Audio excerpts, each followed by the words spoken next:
Olá, sejam muito bem-vindos! Pensem só, como seria ter um lugarzinho na primeira fila para acompanhar uma das parcerias intelectuais mais importantes e, olha, mais dramáticas da história?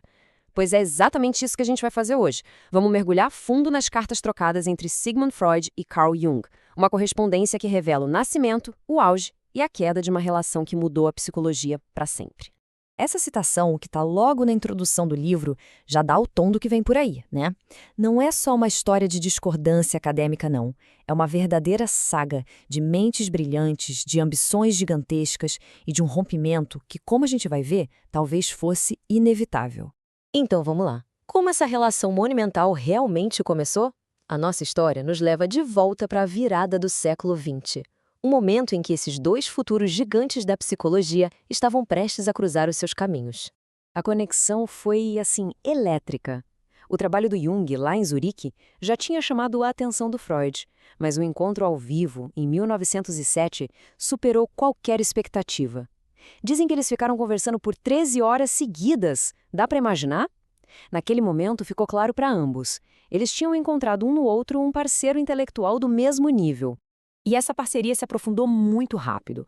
O Freud viu no Jung algo bem maior do que um colega brilhante. Ele viu o futuro. O Jung era o seu príncipe herdeiro, o homem que levaria a psicanálise para além de Viena e a transformaria num movimento global. E essa crença fica muito, mas muito explícita nessa citação incrível. Pensem só no peso dessa analogia. Freud se vê como Moisés, aquele que viu a Terra Prometida, mas era Jung, o seu Josué, quem iria conquistá-la. Ele estava literalmente entregando as chaves do seu reino intelectual. E essa colaboração não era só papo, não. Eles agiram de forma muito estratégica. Fundaram associações, lançaram o primeiro grande periódico de psicanálise e levaram as ideias deles para o palco mundial, como na famosa viagem aos Estados Unidos em 1909. Eles estavam de fato construindo um império intelectual, tijolo por tijolo. Mas por trás de toda essa colaboração profissional, as cartas revelam algo muito mais pessoal. Uma dinâmica forte de pai e filho. Freud era o mentor, a figura paterna, e Jung, o filho prodígio, destinado à grandeza. No começo, essa foi a cola que uniu os dois. Só que, como a gente sabe, filhos prodígios muitas vezes precisam se rebelar para encontrar o próprio caminho. Pois é, essa aliança poderosa não iria durar para sempre. Apesar da admiração mútua, as rachaduras começaram a aparecer. Divergências, tanto teóricas quanto pessoais, começaram a testar os alicerces dessa amizade. O coração do conflito teórico estava na definição da tal da libido. Para Freud, era claro, a libido era, antes de tudo, energia sexual, o motor por trás das nossas neuroses. Já o Jung, bem, ele começou a ver as coisas de um jeito bem diferente.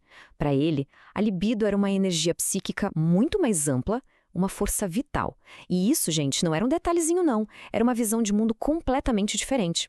Outro campo de batalha foi a espiritualidade e o ocultismo. O Jung era fascinado por isso, queria explorar esses territórios. Já o Freud, que lutou tanto para a psicanálise ser vista como uma ciência respeitável, via isso com pavor. Ele temia o que chamou de maré negra de lama do ocultismo. Onde Jung via um campo a ser conquistado, Freud via a ruína do seu legado científico. O contraste não podia ser maior. E dá para a gente acompanhar o declínio dessa relação pelo tom das cartas. Aquele calor, o carinho do início vai dando lugar a uma formalidade, a críticas veladas, a mal-entendidos. A admiração vai se transformando em frustração. E toda essa tensão acumulada nos leva ao clímax dramático e, claro, inevitável. Depois de anos de atritos, a relação chegou a um ponto de ruptura e as cartas finais são um registro bem doloroso desse momento. Depois de várias trocas bem tensas, Freud dispara essa carta devastadora. É uma faca de dois gumes, é um diagnóstico clínico e, ao mesmo tempo, um ataque pessoal profundo. Freud não está mais argumentando com um colega. Ele está tratando Jung como um paciente, alguém que, na visão dele, não tem discernimento sobre a própria doença. E então, na mesma carta, vem o golpe final. Uma frase curta, fria, definitiva. Não tem ambiguidade, não tem espaço para interpretação. Com essas palavras, Freud corta o laço pessoal para sempre. A amizade estava oficialmente terminada. O rompimento pessoal foi seguido por uma série de divórcios profissionais. A colaboração no periódico acabou E, finalmente, em 1914, Jung renuncia à presidência da associação que eles construíram juntos. O império tinha se desfeito. Mas o que acontece quando dois gigantes se separam de um jeito tão dramático? O resultado foi um impacto que ecoou por todo o século seguinte, moldando a psicologia de maneiras que talvez nem Freud nem Jung pudessem ter previsto. Por mais doloroso que tenha sido, o rompimento deu a cada um a liberdade para desenvolver completamente as próprias ideias. Freud consolidou a psicanálise clássica, enquanto Jung abriu um caminho totalmente novo com a psicologia analítica. É irônico pensar que foi desse conflito que nasceram duas das mais importantes vertentes da psicologia profunda.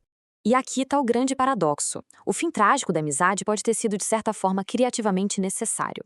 Livres um do outro, ambos foram forçados a definir e defender suas contribuições únicas, e talvez tenham alcançado um patamar que não alcançariam se tivessem ficado juntos. E isso nos deixa com uma pergunta fascinante para a gente refletir. E se eles tivessem conseguido superar as diferenças? E se a parceria tivesse durado? Como seria o campo da psicologia hoje? Talvez completamente diferente. É algo que vale a pena pensar. Se essa história fascinou e se ficou aquela vontade de conhecer cada detalhe, a fonte completa, as cartas de Freud/Jung, publicada pela Princeton University Press, é uma leitura indispensável. Muito obrigado pela companhia nesta análise, espero que a gente se encontre na próxima.